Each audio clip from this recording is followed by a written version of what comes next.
बिस्मिल्लाहिर्रहमानिर्रहीम अस्सलाम वालेकुम dear students, this is Mohammad Tariq Shaheen. Second year की मैथ हमारी जारी है। सेकंड चैप्टर डिफरेंशिएशन हम सॉल्व कर रहे हैं, डिस्कस कर रहे हैं। इस चैप्टर का मोस्ट इंपॉर्टेंट चैप्टर का आज ये थर्ड लेक्चर है। मैं अपने प्रीवियस लेक्चर्स में डेरिवेटिव की डेफिनेशन, डेरिवेटिव होता क्या है, ज्योमेट्रिकली हम डेरिवेटिव को क्या कह रहे होते हैं, ज्योमेट्रिकल इंटरप्रिटेशन के हवाले से हम डिस्कस कर चुके हैं।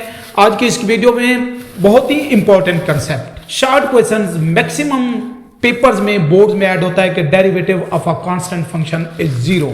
हम इसकी तरफ चलते हैं, स्टेप बाय स्टेप हम एक्सरसाइज की तरफ जा रहे हैं। डेफिनेशन जो है हमारे पास डेरिवेटिव की, पहले जरा हम उसको देख लेते हैं। मैं उसके कुछ स्टेप्स यहाँ पर लिख लेता हूँ, उसको ही अब हम मोस्टली इस प्रूफ के अंदर और नेक्स्ट आने वाली दो एक्सरसाइजेज ऑलमोस्ट 2.1 और 2.2 में भी यूज करेंगे।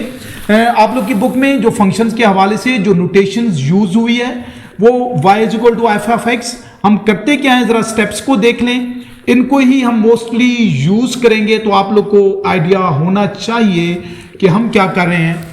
Change in independent variable, change in dependent variable, del x और डेल y मैंने कर दिया। तो यहां से देखिए, ये जो डेल y है, समझ लीजिए हमारा पहला स्टेप। तो ये इज इक्वल टू क्या हो जाएगा, f(x) plus del x minus y हो जाता है। तो जो हमारे पास नेक्स्ट स्टेप बनेगा, समझ लें ये दूसरा स्टेप था। इसको अगर सिंप्लीफाई थोड़ा सा कर लें तो ये बन जाएगा हमारे पास f(x) प्लस डेल x, और ये y हमारे पास किसके इक्वल है, f(x) के। ये दो स्टेप हो गए, इनको ही हम लेके चलेंगे। थर्ड स्टेप में हम क्या कर रहे होते हैं, बोथ साइड से डेल x पर हम करते हैं इसको डिवाइड, और सिंप्लीफिकेशन जो पॉसिबल होती है हम साथ साथ करते आएंगे, सिंप्लीफाई भी करते होते हैं स्टेप्स को। और फोर्थ स्टेप में हम क्या कर देते हैं, लिमिट ले लेते हैं बोथ साइड्स पर, कि जो डिपेंडेंट वेरिएबल में चेंज है वो इंस्टेंटेनियस चेंज है, मींस ऑलमोस्ट अप्रोच करेगा जीरो को।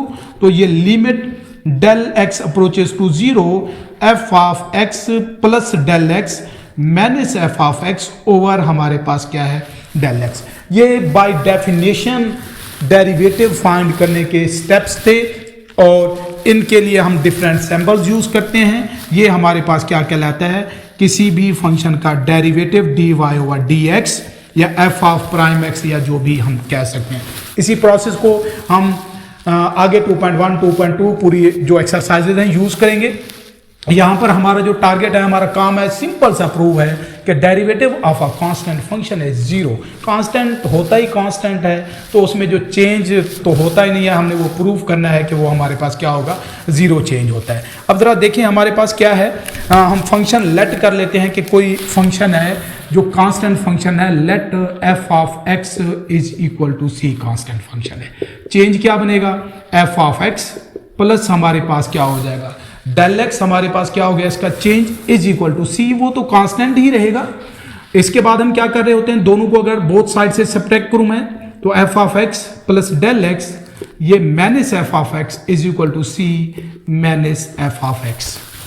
सब्ट्रैक्ट कर लिया बोथ साइड से, ये हमारे पास f(x) प्लस डेल x, ये माइनस f(x), ये c minus c, because f(x) किसके इक्वल है, जीरो के।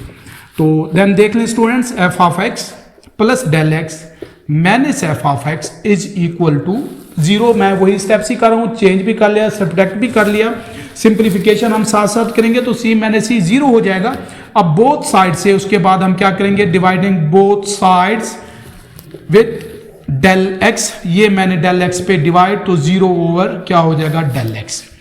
तो लिमिट हम क्या लेते होते हैं, limit del x approaches to zero, f(x) plus del x minus f(x) divided by del x is equal to हमारे पास क्या हो जाएगा, जीरो। लिमिट हमने चूंकि बोथ साइड से अप्लाई करनी है, तो del x approaches to zero, और ये भी क्या हो जाएगा, जीरो। तो स्टूडेंट्स ये देख लें, आप लोग के सामने है, डेरिवेटिव का सिंबल है, फंक्शन है, इसको हम f(x) का डेरिवेटिव कह सकते हैं। मैं वही लिख रहा हूं, f(x) इज इक्वल टू हमारे पास क्या हो जाएगा, जीरो। तो किसी भी कांस्टेंट फंक्शन का जो डेरिवेटिव है वो हमारे पास क्या होता है, जीरो। प्राइम x को हम ऐसे भी तो लिख सकते हैं, ऐसे भी लिखा जा सकता है, d/dx of F of X is equal to 0। अब अगर मैं मजीद उसको करना चाहूँ एक स्टेप, तो ये ऐसा भी हो सकता है D over D x, F of x किसके इक्वल था, सी के, जो कि 0 के इक्वल है, जो इसका रिक्वायर्ड प्रूफ है। बेसिक बातें, डेफिनेशन को ही हमने लेके चलना है। तो बहुत ही इंपॉर्टेंट क्वेश्चन है, मोस्टली पेपर्स में रिपीट होता है कि किसी भी फंक्शन का, कांस्टेंट फंक्शन का डेरिवेटिव 0 क्यों होता है।